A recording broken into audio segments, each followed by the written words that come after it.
Bien, tenemos la satisfacción de conversar en este momento con José Ricardo Taveras, abogado de profesión, buen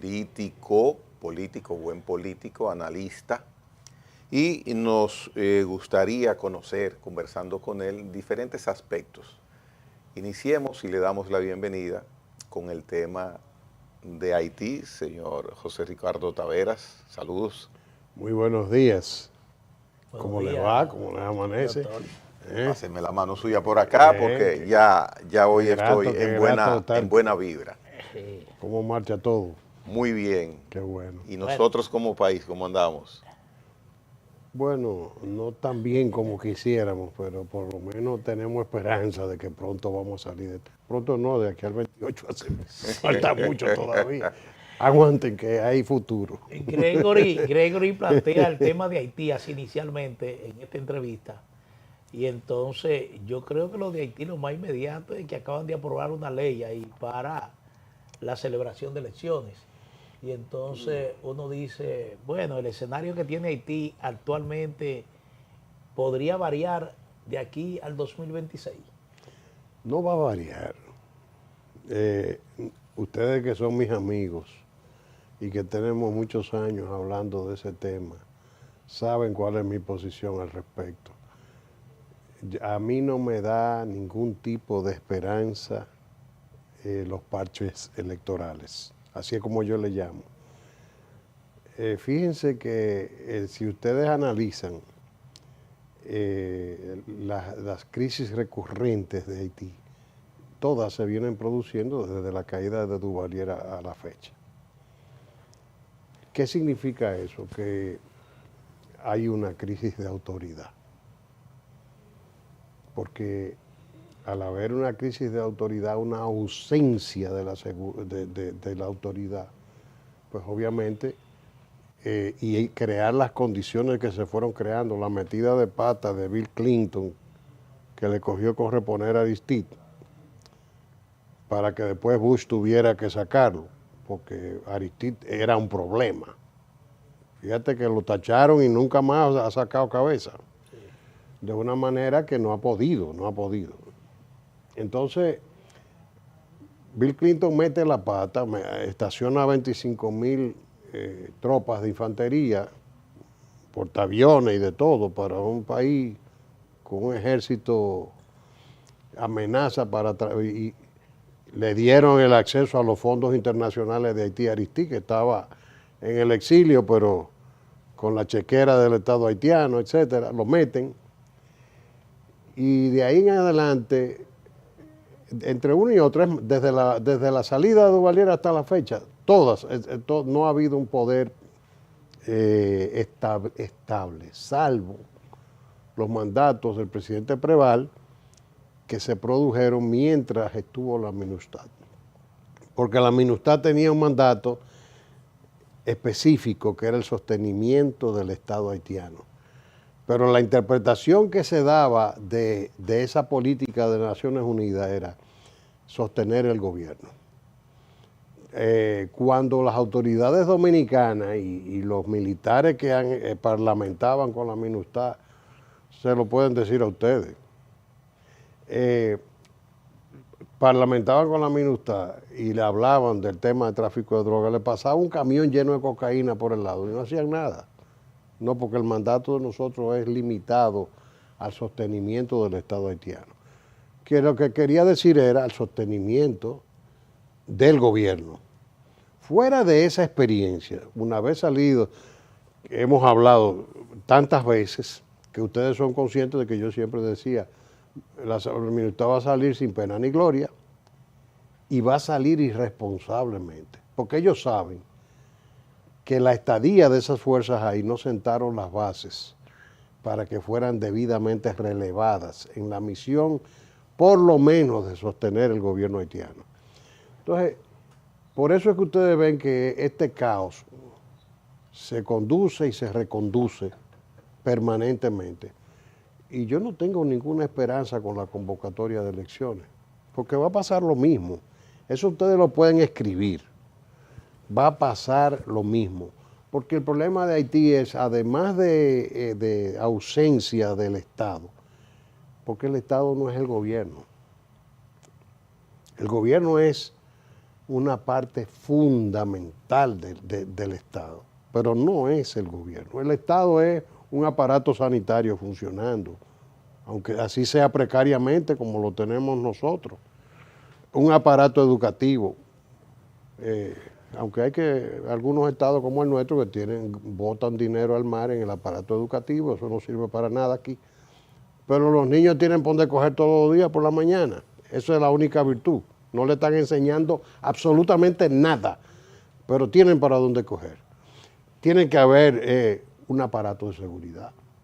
¿Qué Estado se puede sostener sin la columna vertebral de un Estado, que son las Fuerzas Armadas? O sea, desmantelar las Fuerzas Armadas haitianas con todos los defectos que tuvieran fue el error más grave. Que la democracia, que el valor de la democracia, porque, señores, miren, yo le he dicho a ustedes muchas veces que yo soy orteguiano. Ortega y Gasset decía que el derecho es la mejor definición del derecho para mí. Es una secreción espontánea de la realidad social. O sea, el derecho se suda. Los países se dan las instituciones que se avienen a su naturaleza, a su identidad, a su cultura. El estadio evolutivo de la sociedad haitiana no está para tener un Estado que replica el modelo francés, donde hay un primer ministro, jefe de gobierno, un presidente, jefe de Estado, que es una imitación de una monarquía parlamentaria, pero presidencial, donde el presidente tiene un poquito más de injerencia de la que puede tener un monarca. Entonces, tú te imaginas, Haití, esa es la constitución haitiana. Hay que comenzar por ahí. O sea, se empezó mal conformado. No. Es que desgraciadamente, en Haití tiene que intervenir o una administración internacional con estatuto, entre comillas, llamémosle así, porque jurídicamente, conforme al Estatuto de Naciones Unidas, no es posible que un miembro activo de Naciones Unidas sea objeto de un estatuto de fideicomiso. Sin embargo, yo me pregunto, ¿y cuáles son? Esos son como los escrúpulos de María Gargajo. ¿Qué Estado? ¿Dónde está el Estado haitiano? Eso existe. Entonces, yo digo que es cuestión de sentar 5 abogados de buena calidad, redactar una resolución donde se diga que la comunidad internacional reconoce que el Estado haitiano se disolvió, que por vía de consecuencia Haití deja de ser un miembro activo, que se coloca en una situación larvada, en pausa, exacto, y que se autorice internacionalmente un estatuto de fideicomiso y un pequeño plan Marshall para Haití, de impacto de mediano y largo plazo, y una autoridad internacional que gestione el presupuesto y que se supervise, porque son más ladrones. Esa gente de Naciones Unidas son más ladrones que todos los ladrones del mundo. O sea, porque ellos usufructúan e instrumentalizan los dramas. Tú no estás viendo los escándalos que están saliendo en la Franja de Gaza, con las Naciones, la UNRWA metía hasta el tuétano con Hamas, y donde tenían los secuestrados en locales de Naciones Unidas. Entonces, cuando yo digo esto, estoy hablando que el día que se quiera hablar de Haití en estos términos, entonces yo digo, no, hay esperanza. O que se permita un liderazgo fuerte. Doctor, usted habla y que se mire por otro lado, porque no hay alternativa. Usted habla de la comunidad internacional. Estados Unidos es patrocinador y firmante de la última declaración que asume tanto la OEA como el Consejo de Seguridad de Naciones Unidas de crear una fuerza de eliminación o supresión de pandillas en Haití. Resulta que Estados Unidos en cuestiones de horas movilizó su mayor flota naval para el Caribe. Horas. En horas, esa flota naval está ahí, incluyendo el mayor portaaviones de los Estados Unidos, para luchar contra el narcotráfico, aunque todo el mundo sabe que hay un objetivo centrado en Venezuela. Pero sin embargo, vuelvo y repito, esa resolución que se adoptó ya hace como 2 meses. hace más de 2 meses. Esa resolución no ha podido ser ejecutada con el tema de Haití. Es decir, teniendo a Estados Unidos como uno de los propulsores y firmantes de ambas decisiones. La OEA, donde primero se aprobó, y posteriormente lo que se puede calificar una ratificación por parte del Consejo de Seguridad de Naciones Unidas. El Caribe, Venezuela, es un tema que Estados Unidos moviliza fuerzas militares. Se dice que tiene 15.000 hombres en el Caribe, incluyendo el mayor portaaviones de su armada. Lo moviliza en cuestión de horas, pero 2 meses, 3 meses después de haberse tomado esa decisión, la comunidad internacional o la comunidad regional no ha sido capaz de mandar esa fuerza de supresión de pandillas. No hay, como decimos aquí, no hay presupuesto para eso. Para eso. Mira, el político más honesto de los Estados Unidos en el abordaje del tema haitiano, me da pena decirlo porque no me simpatiza, es el expresidente Joe Biden, que cuando era senador, hay un video por ahí rodando, decía que no, es que se puede hundir, Haití se puede hundir y no nos importa. Bueno, o sea, Haití no es tiene... una figura bastante real la que... Mira, Haití no tiene ningún tipo de valor estratégico para los Estados Unidos ni para ninguna potencia del mundo. Si mañana se descubre que en Haití hay tierras raras en cantidades industriales como para quitarle la primacía a China, que hay petróleo, que hay uranio, o que yo que, bueno, las cosas oro se sabe que es muy probable que haya en territorio que perdimos por estar de guabinoso como estamos ahora. Entonces, ya ahí podrían cambiar las circunstancias.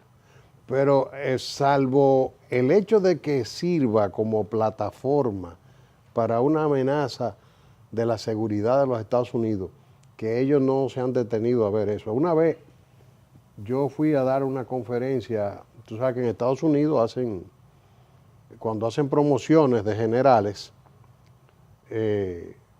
lo ponen a dar un viaje por el mundo, donde quiera que los Estados Unidos tienen.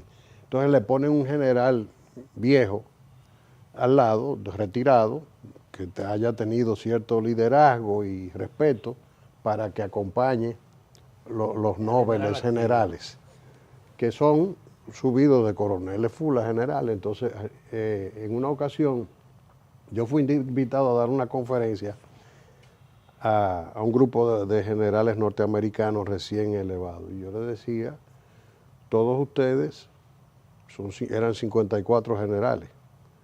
En algún momento van a ocupar, algunos de ustedes sobre todo, van a ocupar posiciones de relevancia. Y el día que ustedes las ocupen, yo quiero que ustedes se acuerden de esta conferencia porque yo le di una visión geoestratégica de la problemática haitiana y quisiera que ustedes recuerden estas palabras. Haití no representa nada, pero sí es una plataforma desde la cual los Estados Unidos son absolutamente vulnerables. Es un enfoque que la seguridad nacional de los Estados Unidos no le ha querido dar. Ellos entienden que tienen eso bajo control porque ellos llaman y resuelven lo que sea. La Policía Nacional responde a ellos, pero no hace nada, porque también parte de ese laissez-faire, laissez-passer, tiene que ver con las autoridades norteamericanas. Porque si ellos le dicen, vayan y acaben, van y acaban. Entonces, yo les decía eso y recuerdo que el general mayor decía, el señor que acompañaba la promoción de generales, le dijo, aquí se han dicho cosas que yo nunca en mi vida había escuchado. Y yo les pido a ustedes que lo que ha dicho el doctor Tavera, ustedes tomen nota y lo retengan. ¿Y de qué manera Haití? Porque él tiene razón. ¿De qué manera? Eso dijo el general retirado. Desde Haití, ¿de qué manera se vulnera la seguridad, la integridad, la estabilidad de Estados Unidos? ¿Cómo podría hacerse? ¿Salvo que droga? Bueno, droga o cualquier tipo de tránsito. ¿Por qué? Es que, por ejemplo, Haití es el principal almacén de droga del Caribe. Porque es un almacén de droga. Ahora, el tema no es que Haití, el tema es que el trasiego y la inexistencia de esa frontera.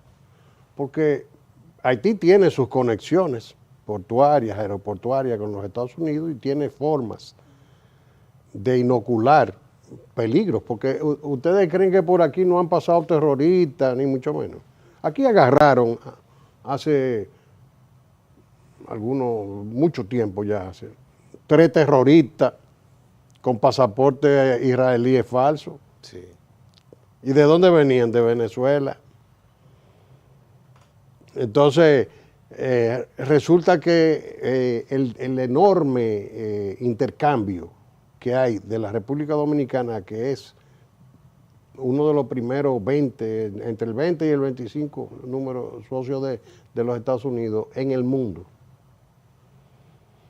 con un país que tiene un intercambio tan fluido, un puente aéreo tan fluido con los Estados Unidos, que moviliza más de 15 millones de pasajeros por año. Entonces tú tienes que saber que tiene el puerto de transbordo más importante de la región del Caribe. Pero si por citarte uno, porque está Jaina también y está por habilitar Manzanillo. O sea, nosotros tenemos, y el tema de los Estados Unidos, ¿por qué tú crees que los Estados Unidos, yo fui invitado al Departamento de Estado y me dijeron, mire, la política nuestra es una política de contención. Nosotros lo que tenemos interés es de que antes de que el peligro llegue a los Estados Unidos, es detenerlo fuera del territorio de los Estados Unidos. Porque ellos son una nación que por razones obvias tienen sus amenazas. Y eso yo lo comprendo. Entonces, pero ¿qué pasa? No, en el tema haitiano, ellos no han visto el potencial que hay de que por ahí se pueda meter cualquier cosa. El día que Irán quiera meter una bomba atómica para explotarla en Nueva York, puede perfectamente almacenarla y cuidarla ahí en el plató central en Haití, esperando las condiciones para que pueda trasegarla al territorio norteamericano. Porque el problema no es que Haití tenga un ejército que pueda amenazar la seguridad de los Estados Unidos. Probablemente la seguridad de los Estados Unidos quizá en un futuro de mediano y largo plazo esté incubándose en las mezquitas y en la presencia del Islam ahí. Sí. O sea, hay muchísimas formas en que se puede impactar. De seguridad que tiene Haití. Claro, porque Estados Unidos es infalible. Por razones geográficas, es infalible. Si tú no lo alcanzas con misiles de largo alcance, es imposible llegarle. Ahora, sí es vulnerable al fenómeno del terrorismo. Y las Torres Gemelas están ahí para... ¿Qué expectativa tiene usted, doctor José Ricardo Taveras, ante la decisión ya del organismo internacional haber decidido que vaya una fuerza verdadera, concreta? Ninguna. No. Ninguna. Porque el problema es, imagínate tú que van y acaban con barbecue y con todos los... Bueno, retoma el control del territorio haitiano. Que dicho sea de paso, el problema no es tan grave como aquí lo venden. Eso está focalizado en algunos territorios muy especiales, en áreas específicas de Puerto Príncipe y fuera de Puerto Príncipe uno que otros bolsones. el mayor peligro es que la mayoría operan El secretario general de la OEA yo creo que llegó ayer a Haití. operan, uno de los inconvenientes que operan en los perímetros de Puerto Príncipe. Y entonces ejercen cierto control de entrada y salida y hacen medio peligroso el acceso a Puerto Príncipe. Pero fuera de eso, en Haití se vive una vida normal. No estoy diciendo que esto no sea un peligro, que no se vaya a decir que... Pero porque, por ejemplo, aquí eso lo usan los empresarios para decir que no pueden sacar papeles, que ahí no hay... y resulta que a medio de todo este problema ha salido a relucir que ya van casi 7 millones de haitianos cedulados.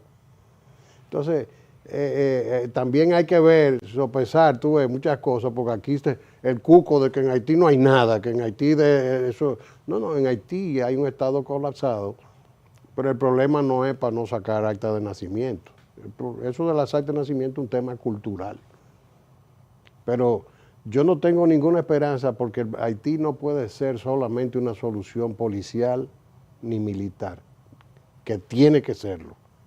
Tiene que ser también una intervención de naturaleza financiera de mediano y largo plazo. Porque de lo contrario, las crisis se conducen y se reconducen permanentemente.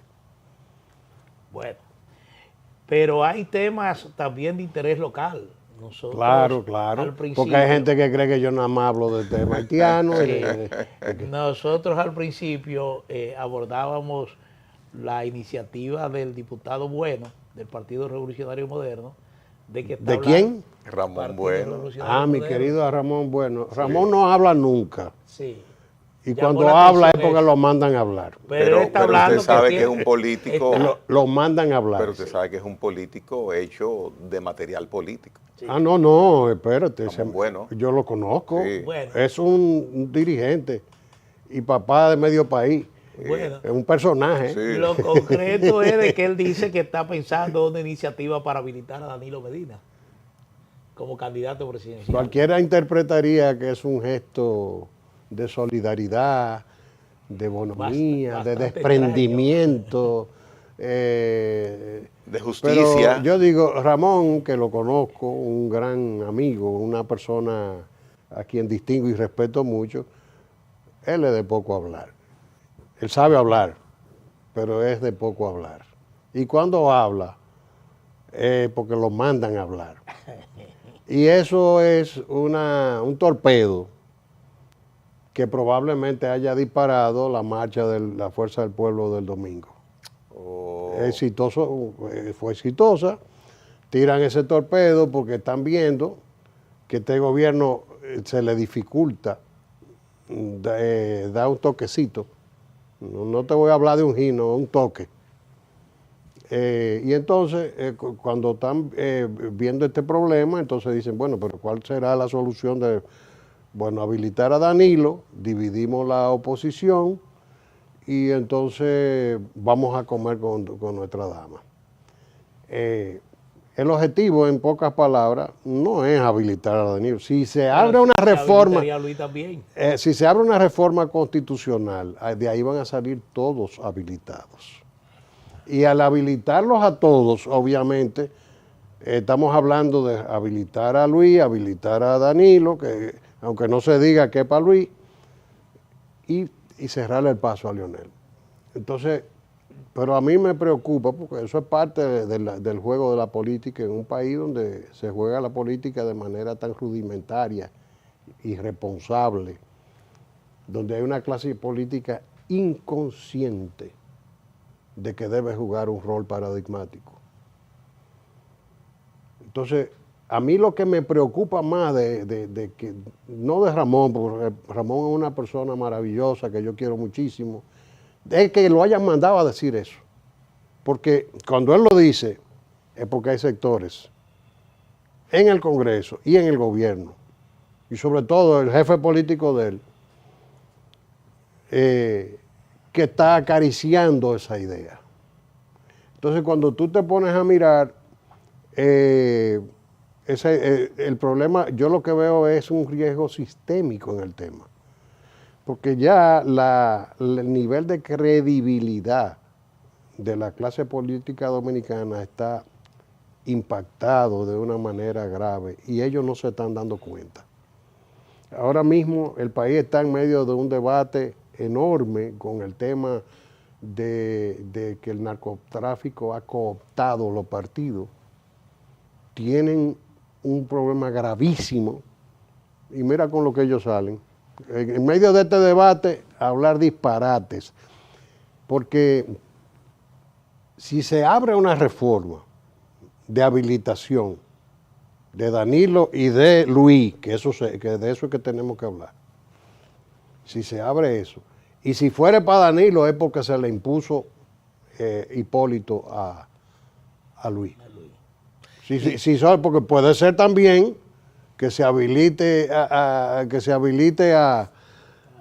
Danilo y se le busque la vuelta de tapar a Luis para poder cruzar a Carolina, pero probablemente. Uno no sabe porque en el PRM hay un problema muy serio prepárense a ver espectáculos como lo de los sillazos del PRD antiguo. Pero esas son épocas superadas, uno aparenta, porque desde que surge el PRM ha habido un comportamiento que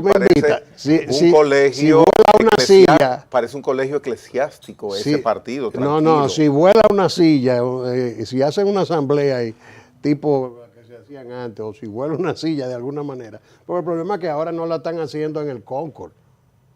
Ahora se hacen abiertas, aquellos que están atomizados, no se juntan en un sitio.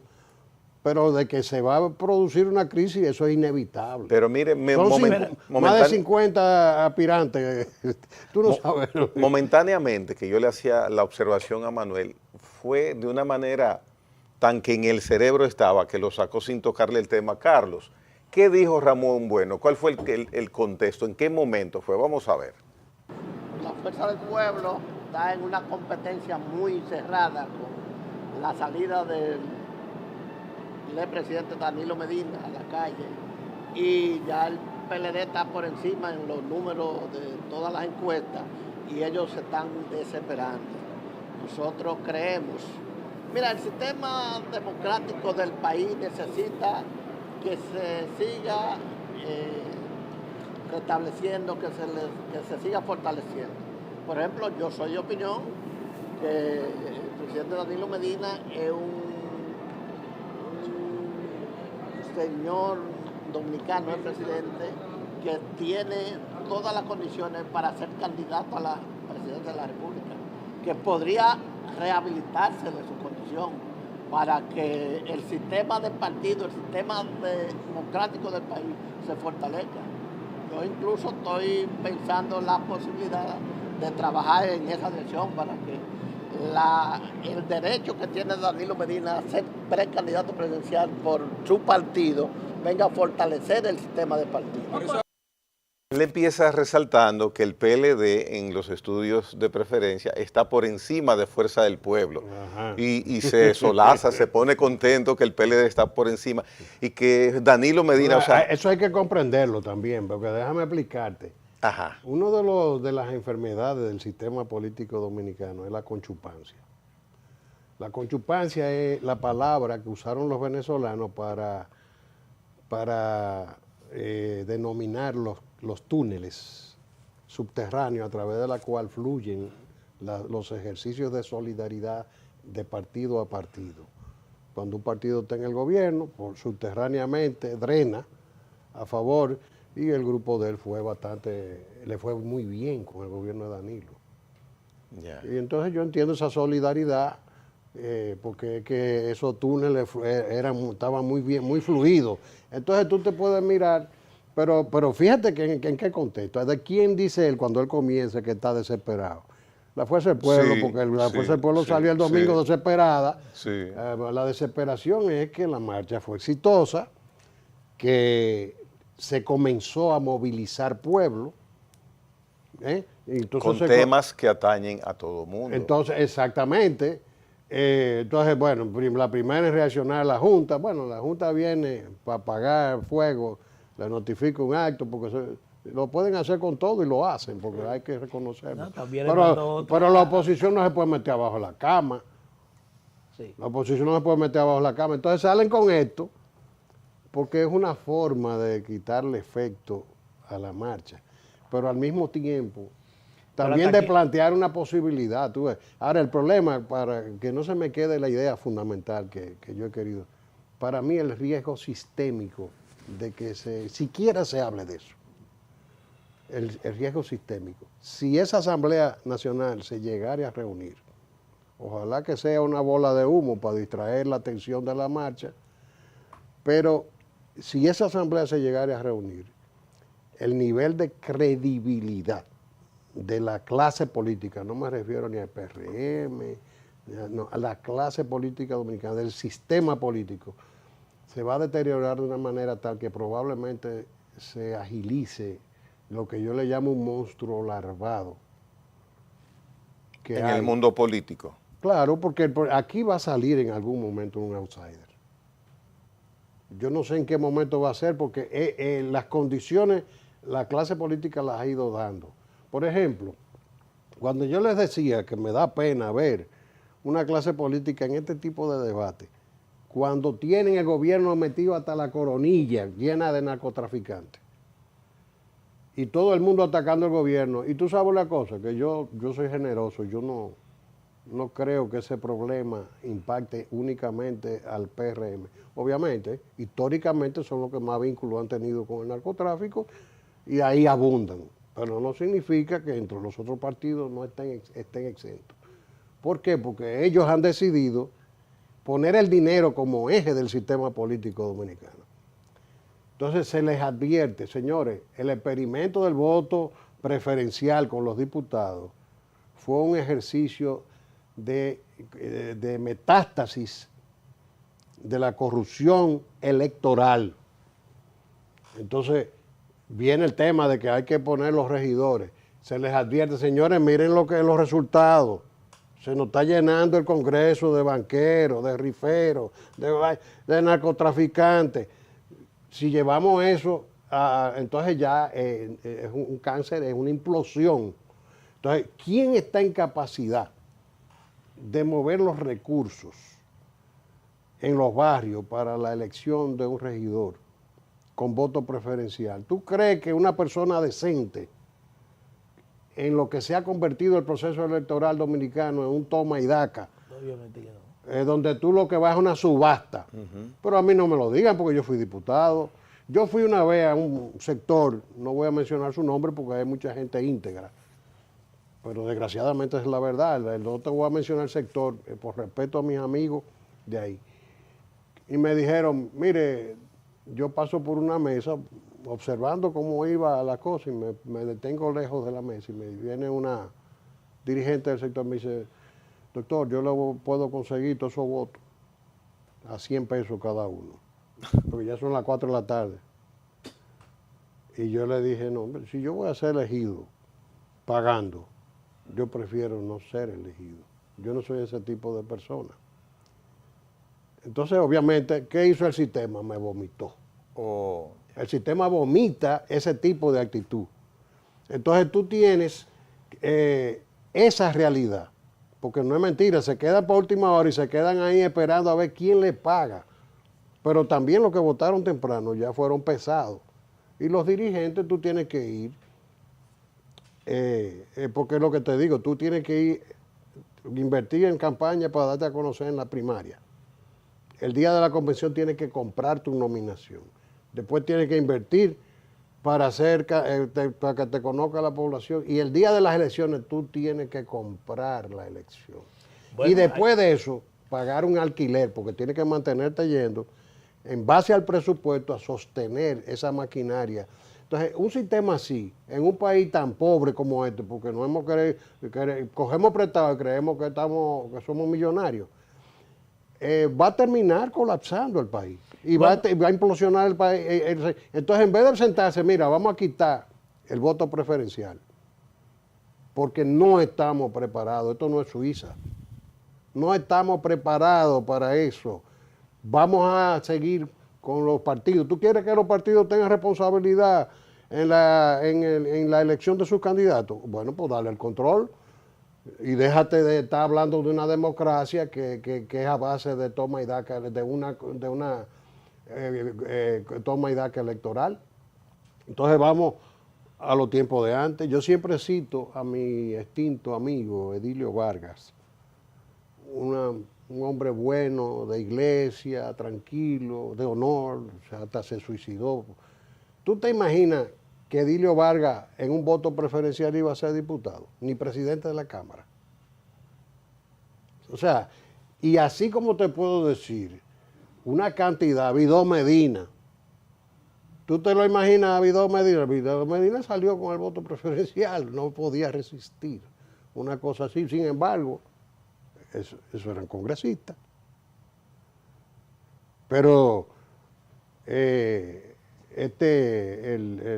Mejía Ricard, que era diputado del PRD, porque no te estoy hablando de un partido, lo ponían de a dedo. Ahora tú tenías un congreso ahí que sabía debatir y sabía y conocía temas y eran hombres de Estado. No en el sentido del hombre de Estado que le sonríe al gobierno todo el mundo, todo el tiempo y le vota a cambio de dinero. No, hombres de Estado. Entonces, nosotros perdimos eso.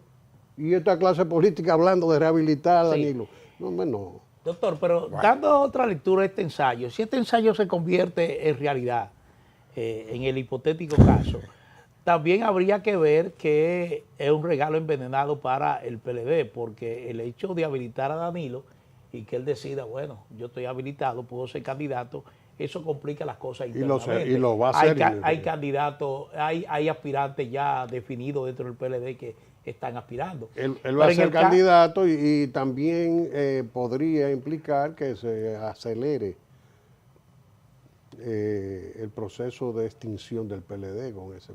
Podría ser una lectura. A ese pero nivel. en el caso del PRM también hay mucha gente que ya tienen mucho entusiasmo aspirando. Si aparece un Luis Abinader siendo presidente de la República y dice, bueno, yo estoy habilitado, yo puedo ir. Entonces, aquí estaríamos hablando en una crisis importante. Es que están a ley de un decreto todos. Exactamente. Entonces, ellos han creado plataformas presidenciales desde las posiciones del Estado. Porque también eso es otro tema. Aquí tú llegas a Cabo de Agua y automáticamente comienza un lambón a decirte, usted puede ser presidente, sí. Pero acá a mí me lo han dicho. y yo cuando bueno, a mí pero usted puede ser presidente. Pero a mí yo estoy preparado para hacerlo, pero yo y todo el mundo me dice, ¿por qué tú? Porque tú has tenido, todo el que ha estado en puesto público tiene alguien que le susurra y usted es un hombre, usted. Y lo primero que tú tienes que hacer, el primer día que yo llegué como en una posición en la gestión pública, ahí mismo le dije a los escoltas, ni anden arriba de mí, ni me abran puertas, y le puse una distancia. Porque es que se marean, la gente se marea y se vuelve loca con las posiciones públicas y desde que tienen un coronel, dice coronel, y se creen como que están acabando con el mundo. Y entonces viene el lambón y le dice, oh, tú eres un presidente, pero bueno, acaba aquí, tú eres loco, tú eres mejor que todo el mundo. Entonces yo me reía porque, ¿qué tú vas a hacer? Eso es parte del folclore político dominicano. Si a ti te falta inteligencia para no poderte situar a ti mismo en donde tú tienes que estar. Sufre una afectación. Entonces tú te mareas, te vuelves loco y tú te crees que es verdad. Doctor. Entonces me dicen, ¿por qué tú no aspiras? Digo, no, porque a la presidencia no se aspira. La presidencia se espera. Si te llega, te llegó. Mírame, fuera de Danilo Medina y Hipólito Mejía,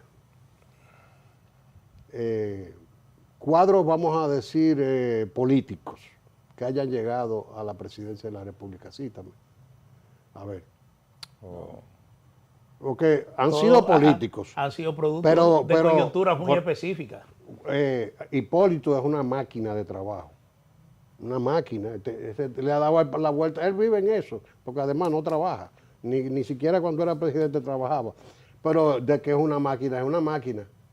Y le ha dado la vuelta al país 700 veces desde que era ministro de Agricultura. Entonces, ahí había una estructura organizada que ha demostrado que ha permanecido en el tiempo, que ha tenido lealtad de sus cuadros y que hoy en día es un cogobierno. Entonces, Danilo es el mismo perfil. Ahora, si tú te pones a ver, mira, Balaguer no fue de ese perfil. Antonio Guzmán no era de ese perfil. Jorge Blanco mucho menos. Jorge Blanco tampoco lo fue. Tampoco. Entonces, Leonel Fernández, señores, a Leonel Fernández no lo dejaron ser ni diputado cuando llegó. Y entonces, tú estás loco con proyectos presidenciales, Boy Scouts, perdón, con los Boy Scouts no, Lobato, Castores, porque son 3 jerarquías que no tienen categoría para aspirar a la presidencia, ni tienen, y algunos son prometedores, si se dan su tiempo, como el caso de Omar Fernández, que le he dicho, no te dejes marear, le escribí una carta en una ocasión, le dije, no te dejes marear, en pocas palabras, tómate tu tiempo, porque mira, le puso de ejemplo su propio papá, que aguantó de todo en el PLD, y mira quién, al final, él no tenía la preponderancia en la estructura partidaria para ser el candidato vicepresidencial ni presidencial. Sin embargo, era el perfil. Mire, que no se nos quede este tema. Ya estamos cercanos a que el tiempo nos diga que debemos despedirlo, pero hay un tema muy importante. Ha sido noticia, ha sido de mucha atención en el mundo político, la actitud que ha tomado la población política y también el organismo rector de los partidos, la Junta Central Electoral, porque ha calificado la Junta y ha habido una admonición, ha habido una intimación formal hacia Fuerza del Pueblo por la actividad celebrada como denominada marcha por protesta por situaciones sociales. Los partidos políticos, ya anteriormente, el mismo PRM recibió una intimación hace un tiempo atrás. Sí, sí. ¿Qué va a suceder? Porque es muy difícil, usted mismo lo dice, los partidos no se deben quedar ni se van a quedar debajo de la cama. El activismo. Que no pueden. ¿Qué va a suceder entonces en el porvenir? ¿Habrá más intimaciones o los partidos tendrán que recogerse? Mira, hay una diferencia entre, porque es verdad que la Junta no ha sido con la Fuerza del Pueblo, también se lo hizo el PRM. En eso hay que ser equidistante, tú ves. Pero ahora son dos perfiles, porque al PRM se le hizo en un contexto de que los precandidatos andaban montando actividades proselitistas, número uno. Y número dos, en el caso de la Fuerza del Pueblo fue una marcha en torno a protesta por una serie de temas que están impactando al país. Entonces, yo creo que la Junta, de cuya integridad no tengo hasta el momento ninguna razón para dudar, aunque sé que lo único que los he tildado es de ingenuos, porque los han tomado de tontos útiles, incluso con el tema de la cédula y todas esas cosas, que eso va a dar lugar a escándalos a futuro. Pero sé que ahí hay gente íntegra que tiene intención de legado, lo que creo que debe convocarse a un encuentro para que se definan los perfiles de esas prohibiciones. Porque los partidos, si convoca a la Fuerza del Pueblo, ¿con qué colores van ahí? Con que van ahí tipo la iglesia, bueno, es Adviento, entonces vámonos un día morado, otro día rojo. Bueno, no, espérate, eso no es así. Van con sus colores. Ahora ellos tienen una bandera en torno a la marcha que no era proselitista. No es una defensa a la Fuerza del Pueblo, es al sistema, porque también los partidos tienen que tener capacidad para movilizarse. Ahora, si tú me dices que van una candidatura, una marcha de apoyo a Leonel Fernández, ay, espérate, pero no, eso no me lo haga, hazme actividades locales cerrados, porque eso está regulado. Pero este tipo de cosas, tanto el PRM como la Fuerza del Pueblo... Sí, el único orador de la marcha fue Leonel Fernández. Sí, bueno, porque él es el presidente del partido y es normal. Y además él era el que estaba liderando esa marcha. Pero los partidos no se pueden meter abajo de la cama.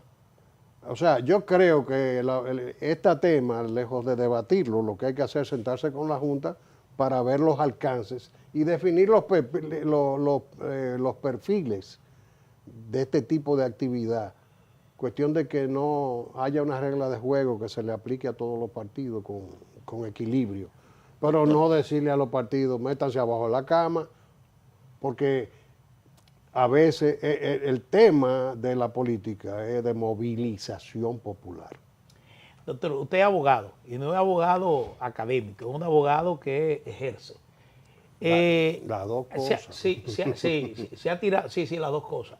Pero lo que quiero decir es que no solamente ha salido de la universidad, sino que tiene experiencia en el ejercicio. Ah, sí, eso sí. Entonces, no, porque esa es la distinción que hacemos los abogados. Usted es licenciado, doctor en Derecho o abogado. Pero no ha subido a los tribunales. Pero se está propalando la versión, no tiene que ser absolutamente cierto, pero la versión se está propalando, incluso medios se han hecho eco, de que Fuerza del Pueblo supuestamente ha solicitado consulta a abogados en materia de derecho constitucional para determinar si no incurren en una violación, presentando un binomio, Leonel Omar Fernández. Y entonces hacen una serie de elucubraciones realmente en qué beneficia ese binomio a la luz de las circunstancias actuales, pero desde el punto de vista constitucional, repito, partiendo de esas versiones que se conocen, no una versión oficial, pero se está planteando esa posibilidad. Puede ser que el laboratismo político esté muy activo en estos tiempos, salga lo de bueno y ahora salga esto, pero realmente, ¿hay algún riesgo constitucional en ese binomio? Mira, yo no alcanzo a ver un impedimento constitucional, pero sí ético, moral.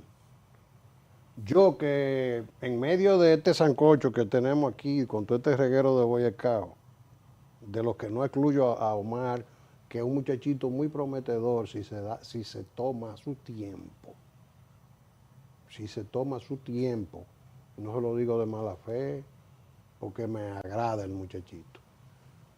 Ahora, yo estoy, si el país no es capaz de articular un proyecto que desafíe el status quo en muchísimos aspectos, no enfrentar empresarios, es abordar temas de manera cruda.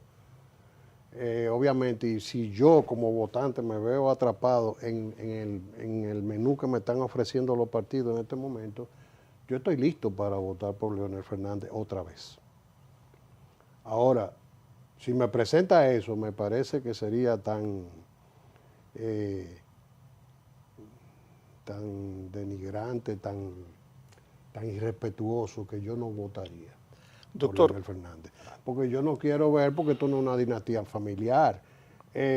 Yo no me imagino a Leonel Fernández y a los dirigentes de la Fuerza del Pueblo endosando un espectáculo como el de Daniel Ortega con la mujer de vicepresidenta. O sea, que no se pongan de loco. Que no se pongan de loco. Dejen ese muchacho crecer.